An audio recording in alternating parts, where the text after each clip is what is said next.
انتباہ کی بات، ایک وجدانی بات کرتا ہوں.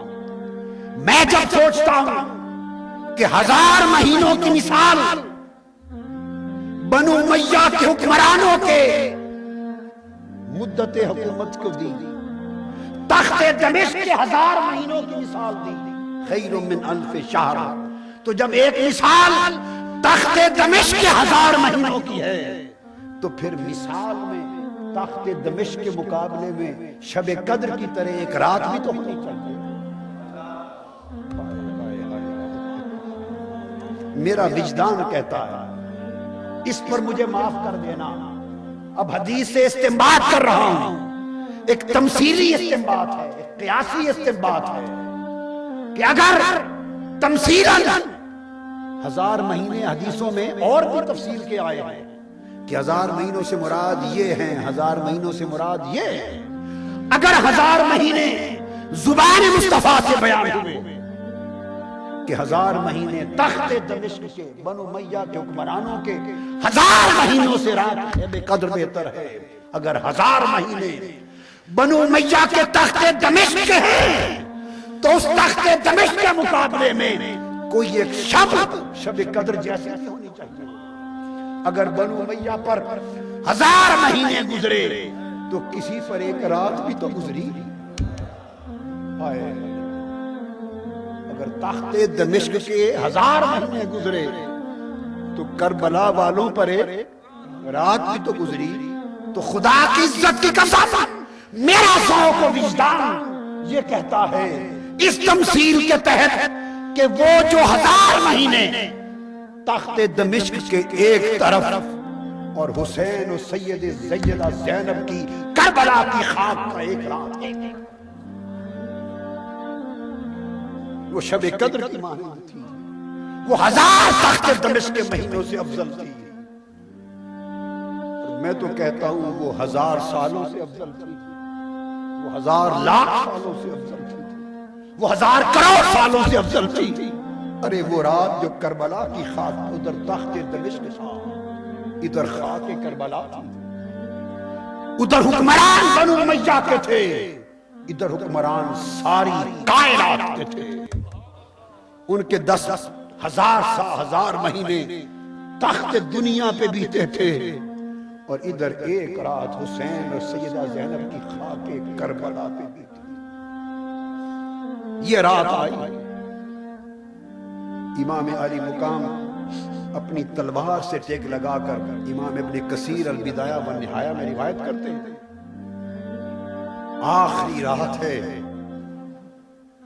یزیدی لشکر حملے کی تیاریوں میں ہے، حسین تلوار سے ٹیک لگا کر اللہ کے ذکر، تسبیح اور تحلیل میں، اسی حال میں بیٹھے بیٹھے ایک لمحے کے لیے حسین کی آنکھ لگ گئی علیہ السلام، آنکھ لگ گئی. ادھر یزیدی لشکر نے، ابن سعد کے لشکر حملے کا فیصلہ کیا، جنگ کی تیاری کر لی. اس شب عاشور سیدہ زینب دوڑتی ہوئی حسین بھائی کے پاس آئی، امام علی مقام کی آنکھ کھلی، پوچھا سیدہ میری بہن کیسے آئی؟ آپ نے کہا میرے بھائی حسین، یزیدیوں نے جنگ کی تیاری کر لی ہے. اچانک حسین بولے زینب بہن ہم نے بھی تیاری کر لی.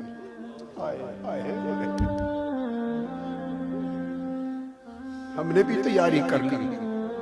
سیدہ نے پوچھا بھائی حسین انہوں نے تو جنگ کی تیاری کی ہے، آپ نے کیا تیاری کی؟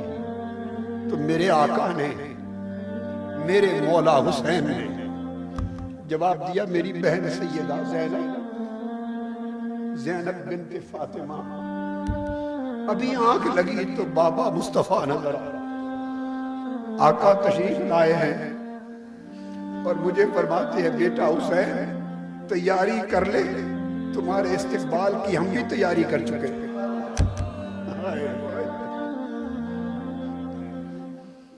تمہارے استقبال کی تیاریاں ہو چکی ہیں، ادھر بھی تیاریاں ہیں ادھر بھی تیاریاں ہیں. یہ شب عاشور یہ تو ایک مشاہدہ ہے حسین کا، اور ایک باب مصائب میں دوسرا واقعہ ایک آتا ہے کہ ادھر سیدہ زینب ساری رات تسبیح تحلیل کرتی کرتی بنو ہاشم کے احوال دیکھتی، کبھی انصار حسین کے احوال دیکھتی، کبھی ذکر و تسبیح کرتی، کبھی سجود کرتی۔ اسی حال میں بیٹھے بیٹھے جسم تھکن سے چور تھا، ان کی آنکھ بھی لگ گئی، خواب میں دیکھتی ہیں کہ میدان کربلا ہے۔ اچانک آسمان سے نور اترے، حوران جنت نور کی شکل میں اتری، ہر طرف نور ہی نور بکھر گیا، اور نور کے اس عالم میں ہزار حوروں کے عالم میں نور کے جھرمٹ میں کوئی پردہ دار خاتون اتری، اور خواب میں دیکھتی ہیں کہ وہ پردہ دار خاتون ہزاروں حوروں کے جھرمٹ میں میدان کربلا کی ایک سمت جھاڑو دے رہی ہے۔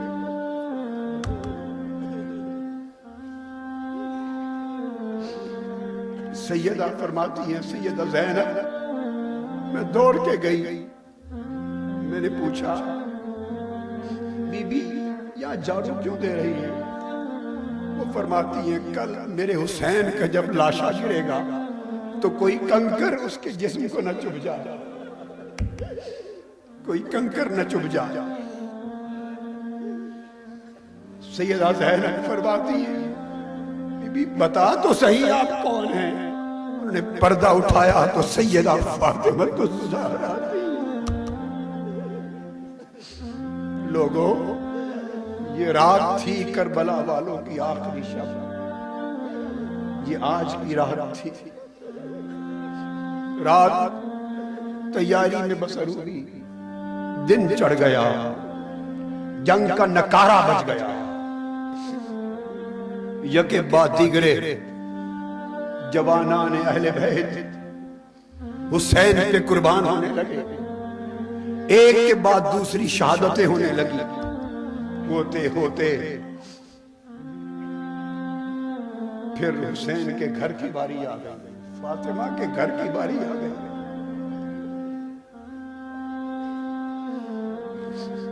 شہزادہ جوان علی اکبر اٹھ کے کہتا ہے، عرض کرتا ہے بابا حسین، امام حسین نے خود تیاری کی، انہوں نے روک لیا، فرمایا بابا ان آنکھوں سے دیکھا نہیں جائے گا، پہلے مجھے کٹ لینے دو۔ علی اکبر کو حسین نے سپرد کر دیا، وہ جوان وہ 14ویں رات کے چاند کی طرف چمکتا تھا، شیر کی طرح گرجتا تھا، اور اپنے بابا کی تلوار لے کر ہر سمت لپکتا تھا۔ یزیدی فوج بیر بکریوں کی طرح اس کے آگے دوڑتی تھی، جس طرف یزیدی فوج بیڑوں کی طرح دوڑتی نظر آتی، گرد میں لوگ سمجھتے کہ حسین کا شہزادہ علی اکبر آ رہا ہے۔ بالآخر جام شہادت نوش کرنے کا وقت آ گیا، نیزہ آپ کے سینہ اقدس میں آ کے پیوست ہوا، گرد تھی، اونچی آواز بلند ہوئی، یا باتا ابا جان۔ حسین کا کلیجہ لرز گیا، اب کوئی لاشوں کو اٹھانے والا بھی نہیں بچا تھا۔ حسین تھکے جسم کے ساتھ علی اکبر کے لاشے پہ پہنچے، علی اکبر کا سر اپنی گود میں رکھا، گود میں رکھا، ابا جان پانی مل جائے تو پھر لڑوں۔ زبان علی اکبر کے منہ میں ڈالا، فرمایا علی اکبر اس وقت تو پانی کے لیے یہی کچھ۔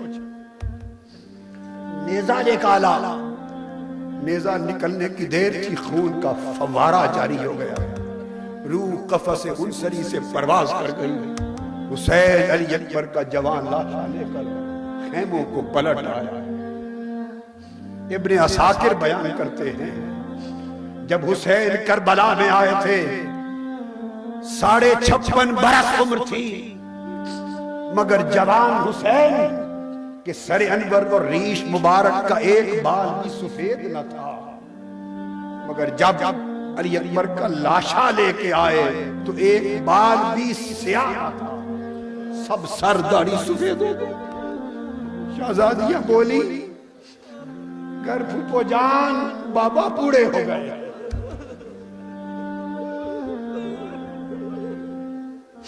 علی اکبر کے لاشے کو لٹا دیا،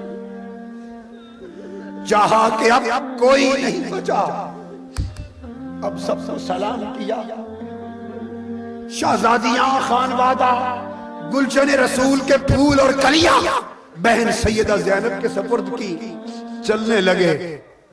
لگام کو آ کر حضرت قاسم نے پکڑ لیا، عرض کیا چاچا جان امام علی مقام اب میری باری ہے، میں جاؤں گا۔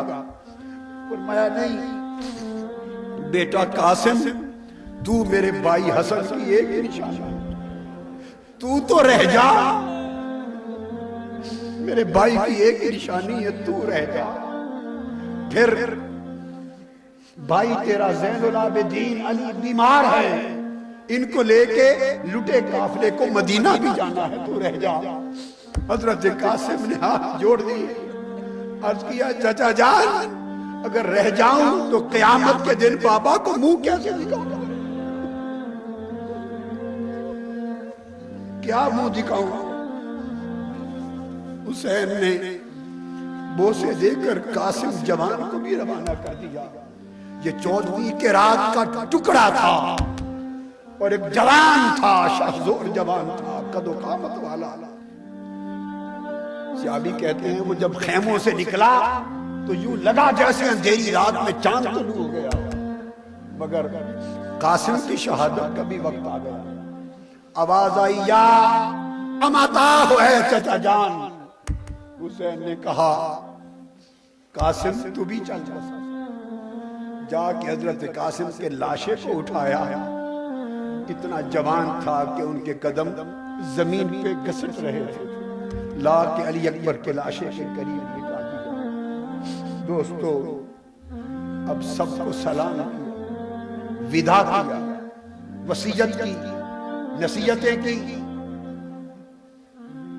رخصت کی اجازت لی سیدہ زینب نے اور کہا زین العابدین علی بیٹا اس قافلے کو، لٹے ہوئے قافلے کو اب تو لے جانا۔ پر سیدہ زینب کو کہا شہزادی سکینہ کا خیال رکھنا۔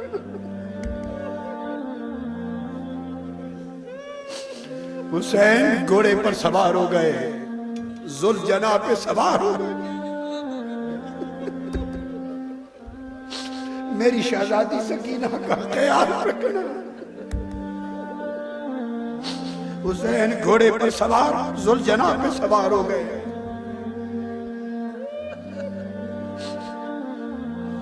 کلمات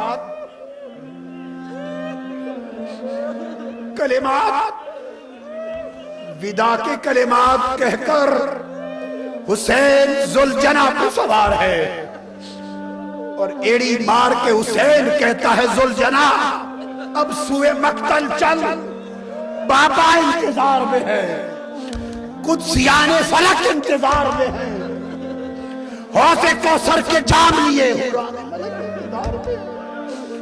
ذوالجناح چل۔ ایڑی مارتے ہیں ذوالجناح نہیں چلتا، لگام کھینچتے ہیں ذوالجناح نہیں چلتا، لگام کھینچتے ہیں ذوالجناح منہ نیچے کر لیتا ہے، پھر لگام کھینچی ایڑی ماری ذوالجناح پھر نیچے تکتا ہے، پھر زور سے کھینچی لگام ذوالجناح پھر نیچے تکتا ہے۔ حسین پوچھتے ہیں نیچے کیا ہے؟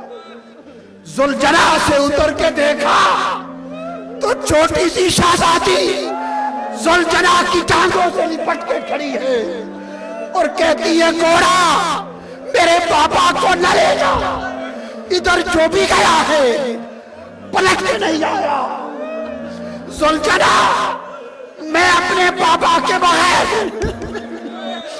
رات کو سوتی نہیں ہوں، پاپا کے سینے پہ لیٹتی ہوں، تب نیند آتی ہے۔ خدا کریے میرے پاپا کو نہ لے جا، میں کس کے سینے پہ لیٹوں گی؟ کس کے سینے پہ لیٹوں گی؟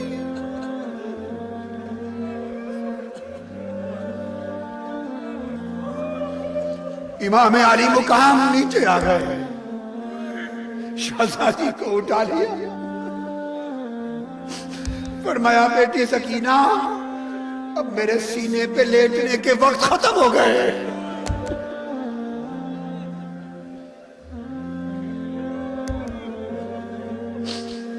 سیدہ زینب کے سپرد کیا، کہا بہن زینب اب تو میری سکینہ کو سینے پہ رات کو لٹایا کرنا،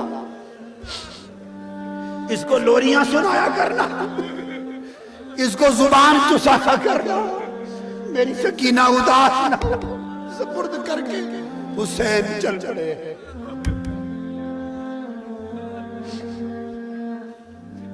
مقتل میں پہنچے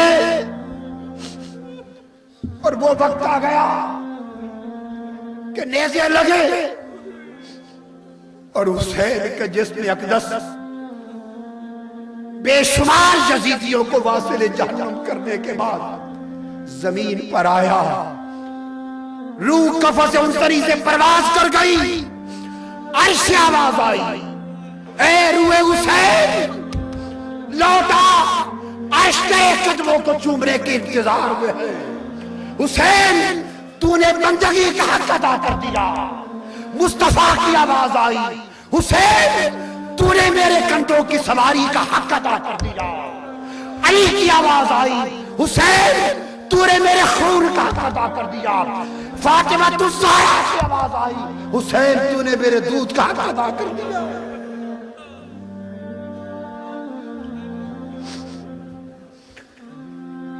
روح قفس انصری سے پرواز کر گئی، لوگوں ادھر خدا کی قسم ہر منظر دیکھا جاتا رہا، مگر جب حسین کا لاشا زمین پہ آیا اور بدبختوں کے گھوڑے لاشا حسین پہ آئے، یہ منظر دیکھنے کے قابل نہ تھا۔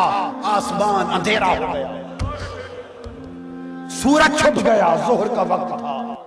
سورج نے کہا میں یہ منظر دیکھ نہیں سکتا، سورج چھپ گیا، دن چھپ گیا، آسمان پہ تاریکی چھا گئی اور خون کی سرخی آ گئی، اور صحابہ کہتے ہیں خدا کی قسم شہادت حسین کے وقت ہم نے آسمان پر ستاروں کو آپس میں ٹکراتے دیکھا، ستارے ٹکرا گئے، آسمان سرخ ہو گیا، کائنات کے بالا پر سیاہی چھا گئی۔ اور صحابی کہتے ہیں ایک کربلا کی کیا بات، شام میں جو پتھر کسی نے اٹھایا شہادت کربلا میں ہوئی، شام میں جو پتھر اٹھا خون نکلا، بیت المقدس میں جو پتھر اٹھا خون نکلا، ساری کائنات خون آشا ہو گئی۔ ارے آج وہ حسین جس کو مصطفیٰ گھر سے نکلتے تھے، حضرت عائشہ فرماتی میرے گھر سے نکلتے ایک روز سیدہ فاطمہ کے دروازے کے سامنے سے گزرے تو حسین کے رونے کی آواز آئی، آقا علیہ السلام رک گئے، اندر جا کے کہتے ہیں بیٹی فاطمہ تجھے پتا ہے نا حسین کا رونا مجھ سے دیکھا نہیں جاتا، اس کو رلایا نہ کرو یا رسول اللہ، آج کون روئے گا حسین پر، آج اس کی اس تکلیف میں کون روئے گا؟ اندھیرا چھا گیا، خیمے جلا دیے گئے، مصطفیٰ کی شہزادیاں اسیر ہو گئیں، قافلہ حسین اسیر ہو گیا، چمنستان رسالت اسیران کربلا میں بدل گئے۔ سیدہ زینب ہر ایک کو اندھیرے میں سنبھالتی پھرتی ہے، سنبھالتی پھرتی ہے، دیکھتے دیکھتے سنبھالتے سنبھالتے سکینہ کہیں نظر نہیں آتا، کسی خیمے میں نظر نہیں آتی، آگ لگی ہے، پریشان ہے، آواز دیتی ہے سکینہ سکینہ، شہزادی سکینہ نظر نہیں آتی، کربلا میں نکلتی دوڑ کر، نہیں نظر آتی، لاشوں کی طرف جاتی ہیں، نہیں نظر آتی، حسین کے جسد اقدس کے پاس آتی، جب آ کے دیکھتی ہیں تو کوئی ابھری ہوئی چیز نظر آتی ہے، جب آگے پہنچتی ہے تو سکینہ اپنے بابا حسین کے سینے سے لپٹ کے پڑی ہے اور پوچھ رہی ہے، بابا اب آپ کبھی نہیں آئیں گے؟ بابا مجھے کون سنائے گا؟ اپنے بابا سے سرگوشیاں کر رہی ہے۔ آئے قیامت کا یہ منظر، سیدہ زینب نے سکینہ کو اٹھا دیا، قافلہ سوئے شام سوئے دمشق روانہ ہوتا، لٹا پٹا قافلہ، شہیدان کربلا، ائمہ اہل بیت، چمنستان رسالت کے پھولوں کے سر قلم کر دیے گئے، قلم کر دیے گئے، سوئے دمشق روانہ ہوتا ہے، سفر کرتے کرتے راستے میں رات پڑ گئی، یزیدی لشکر نے فیصلہ کیا، خود بھی تھکے ہوئے تھے کہ رات یہیں قیام کر لیں، ارد گرد دیکھا تو ایک گرجا تھا، گرجے کا جو راہب تھا، پادری راہب، اس سے پوچھا کیا رات بسر کرنے دیتے ہو؟ اس نے کہا ہاں، یہ قافلہ کیسا ہے؟ اس نے کہا یہ ہمارے پیغمبر کے شہزادوں کے سر قلم کیے ہوئے ہیں نیزوں پر، وہ قافلہ، اور مصطفیٰ کی شہزادیوں کا لٹا ہوا قافلہ۔ اس نے ٹھہرا لیا، ٹھہرا کے اس نے کہا یزیدی لشکر سے، عیسائی راہب ہے، کہا کہ جتنے دینار، ہزاروں لاکھوں دینار مانگتے ہو مجھ سے لے لو، یہ جو حسین کا سر ہے یہ اس رات مجھے دے دو، ایک رات کے لیے مجھے دے دو۔ ان دنیا کے کتوں نے دینار لیے، حسین کا سر، رات کا قیام تھا، راہب کو دے دیا، راہب نے صاف ستھرے پانی سے حسین کے سر کو دھویا، خون آلود چہرہ پاک دھویا، پھر اس کے بعد جو خوشبو تھی حسین کے سر انور کو لگائی، اس کو لے کے سامنے بیٹھا اور پھر حسین کے لبوں کو چومنے لگا اور ساری رات دیکھتا رہا۔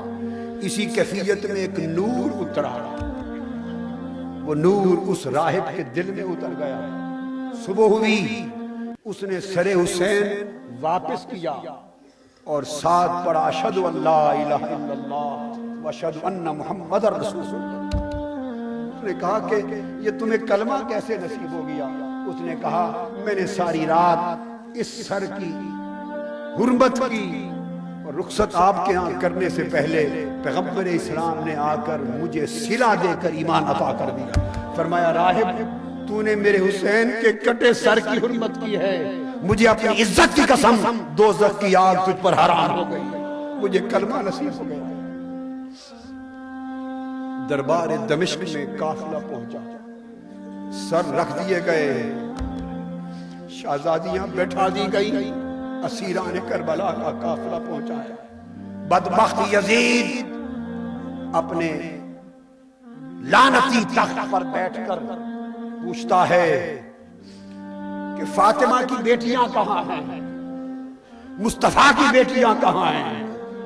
اس کی زبان سے گستاخانہ کلمہ نکلنے کی دیر تھی کہ ایک بوڑھی عورت جس کی کمر جھک چکی تھی، سیدھی بھی نہ ہو سکتی تھی، عصا کے سہارے پہ بوڑھی عورت کھڑی ہوئی، اس نے لرزتے ہوئے لبوں سے کہا بدبخت یزید زبان کو تھام لے،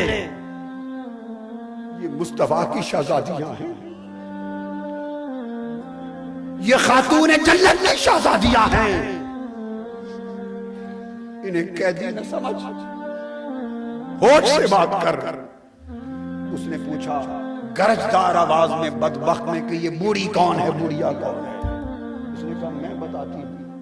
اس نے کہا یہ بوڑھیا فضہ ہے، یہ حسین جب پیدا ہوئے تو اس وقت سے میں نے گود میں کھلایا ہے، تو پیدائش سے یہ میری گود میں تھے حسین، آج رخصتی بھی میری گود میں۔ بدبخت یزید نے کہا کہ اس بڑھیا کا سر قلم کر دیا جائے۔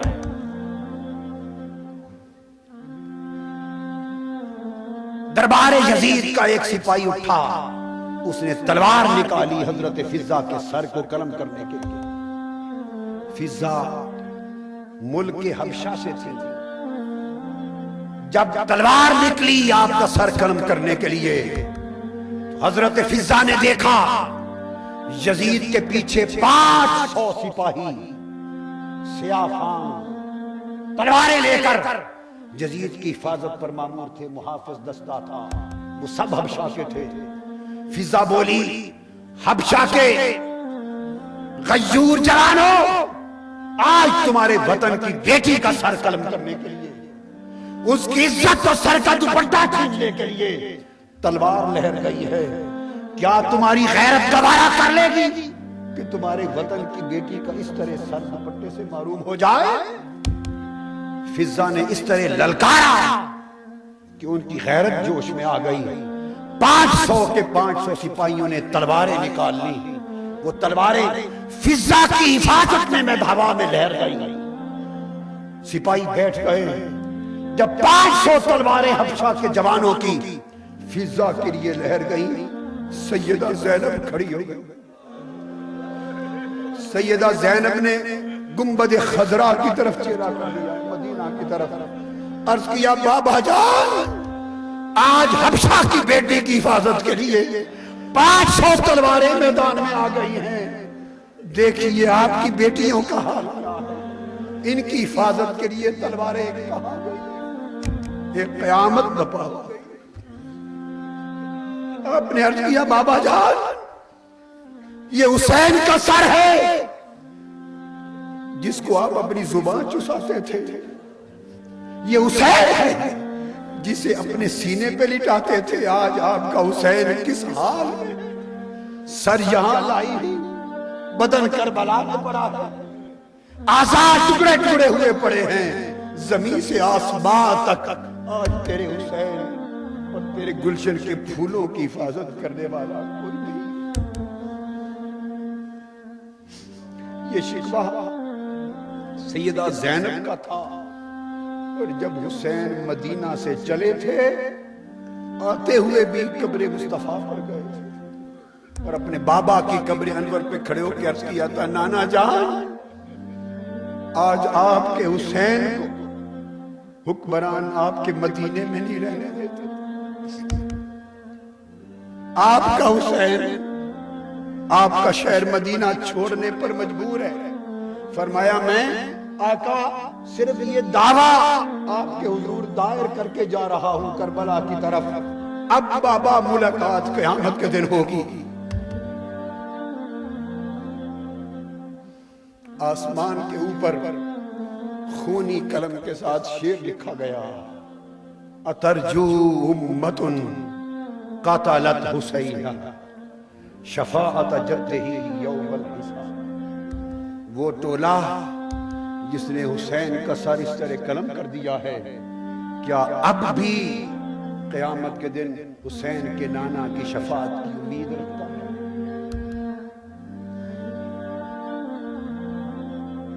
یہ رات تھی، یہ سفر تھا، یہ داستان تھی۔ لوگوں، حسین کی یاد میں جو آنسو بہے حضور کی بارگاہ میں پہنچے ہیں،